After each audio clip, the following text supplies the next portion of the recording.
Hey guys, ఎలా ఉన్నారు? మన ఇండియాలోని ఆర్బీఐ పేటిఎం పేమెంట్స్ బ్యాంక్ ని అఫీషియల్ గా బ్యాన్ చేసింది. అసలు ఎందుకు ఆర్బీఐ పేటిఎం ని బ్యాన్ చేసింది? ఈ న్యూస్ బయటకు వచ్చిన వెంటనే పేటిఎం కంపెనీ $2.4 బిలియన్ లాస్ అయింది. అంటే సుమారుగా 20,000 కోట్ల రూపాయలు. అయితే ఇండియాలోని ప్రజలు డైలీ పేటిఎం ని యూజ్ చేస్తారు. మరి డైలీ కొన్ని కోట్ల మంది యూజ్ చేస్తున్న పేటిఎం బ్యాంక్ ని ఆర్బీఐ ఎందుకు బ్యాన్ చేసింది? అయితే అసలు దీనికి కారణం ఏంటి? మరి నా పేటిఎం పేమెంట్స్ బ్యాంక్ లో ఉన్న డబ్బుల సంగతి ఏంటి? అవి ఉన్నట్లా పోయినట్లా అనే విషయాలు ఈ రోజు వీడియోలో క్లియర్ గా చెప్పుకుందాం. మరి ఇంకెందుకు ఆలస్యం, let's go to the video.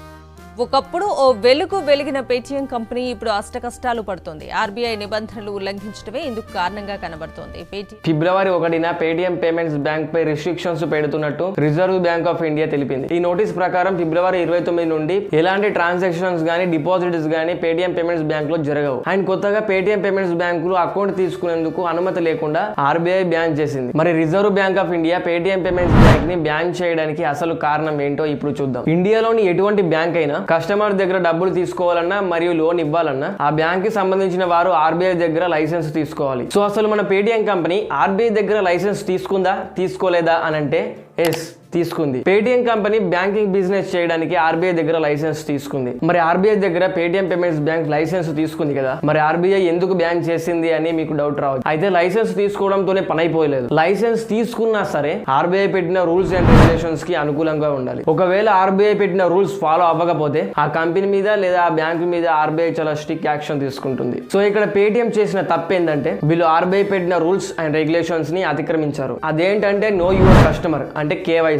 మనం ఏదైనా బ్యాంక్ లో అకౌంట్ ఓపెన్ చేయాలంటే వాళ్ళకి ఏదైనా ఐడి ప్రూఫ్ మరియు అడ్రస్ ప్రూఫ్ ఇవ్వాలి. అంటే ఆధార్ కార్డ్ మరియు పాన్ కార్డ్ ఇవ్వాలి. ఈ ఐడి ప్రూఫ్ తీసుకున్న తర్వాత వెరిఫై చేసిన తర్వాతే ఆ కస్టమర్ కి అకౌంట్ ఇస్తారు. అయితే ఈ పని పేటిఎం కంపెనీ కూడా చేస్తుంది. కానీ కేవైసీ అంటే వాళ్ళ దగ్గర కస్టమర్ డీటెయిల్స్ తీసుకోవడం మాత్రమే కాదు, ఆ డాటాని కస్టమర్ పర్మిషన్ లేకుండా ఎవ్వరికి ఎక్కడ ఇవ్వకూడదు, ఏ కంపెనీకి షేర్ చేయకూడదు, మరియు ఆ డాటాని యూజ్ చేసి ఎలాంటి ఇల్లీగల్ యాక్టివిటీస్ చేయకూడదు. కానీ పేటిఎం కంపెనీ ఇక్కడే ఒక పెద్ద తప్పు చేసింది. 30 కోట్ల మందికి పైగా కస్టమర్స్ ఉన్న పేటిఎం కంపెనీ వాళ్ళు కేవైసీ వెరిఫికేషన్ కోసం సంపాదించుకున్న డేటాని మిస్యూజ్ చేసి money laundering and illegal activities కి పాల్పడిందని ఆర్బీఐ పేటిఎం కంపెనీపై రిస్ట్రిక్షన్స్ పెట్టింది. అయితే ఇక్కడ ఆర్బీఐ యొక్క మెయిన్ కన్సర్న్ ఏంటంటే పేటిఎం కంపెనీ వాళ్ళ దగ్గర ఉన్న కస్టమర్ డేటాని ఆ కంపెనీలో డబ్బు ఇన్వెస్ట్ చేసిన ఇన్వెస్టర్స్ కి షేర్ చేసింది. అయితే దీని వల్ల వచ్చిన ప్రాబ్లం ఏంటంటే పేటిఎం లో డబ్బులు ఇన్వెస్ట్ చేసిన కంపెనీలలో చైనాకి సంబంధించిన ఏఎన్టీ ఫైనాన్షియల్ అనే ఒక కంపెనీ ఉంది. ఈ కంపెనీ ఎవరిదో తెలుసా? చైనాలో అలీబాబా గ్రూప్స్ ఓనర్ అయిన జాక్ మాది. ఈ ఏఎన్టీ ఫైనాన్షియల్ కంపెనీకి పేటిఎం లో 10% కి పైగా షేర్ ఉంది. సో మనం అందరం పేటిఎం కంపెనీ మన ఇండియాది అనుకుని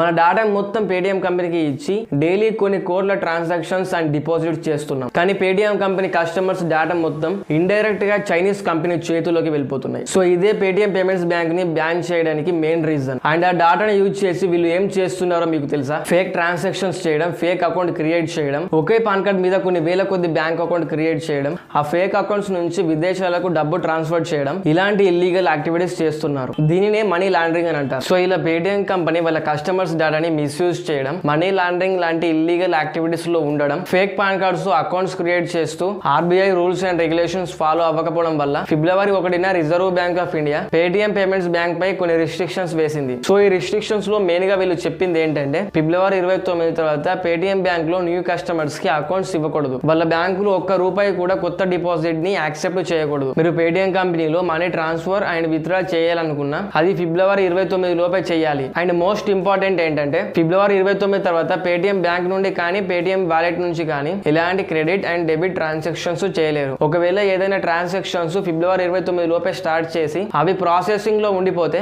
వాటిని కూడా మార్చి 15 లోపు క్లోజ్ చేయాలని అండ్ మార్చి 15 తర్వాత పేటిఎం పేమెంట్స్ బ్యాంక్ లో ఎలాంటి ట్రాన్సాక్షన్స్ అండ్ డిపాజిట్స్ ని ఆర్బీఐ అలో చేయదు అని అఫీషియల్ గా అనౌన్స్ చేసింది. So that's it for today. ఈ వీడియో నచ్చితే లైక్ చేసి షేర్ చేయండి. ఇలాంటి ఇన్ఫర్మేటివ్ వీడియోస్ కొరకు మన ఛానల్ ని తప్పకుండా సబ్స్క్రైబ్ చేసి పక్కన ఉన్న బెల్ ఐకాన్ ని యాక్టివేట్ చేయండి. ఇంకో మంచి వీడియోలో మళ్ళీ కలుసుకుందాం. అందరం సెలవు, బై బై.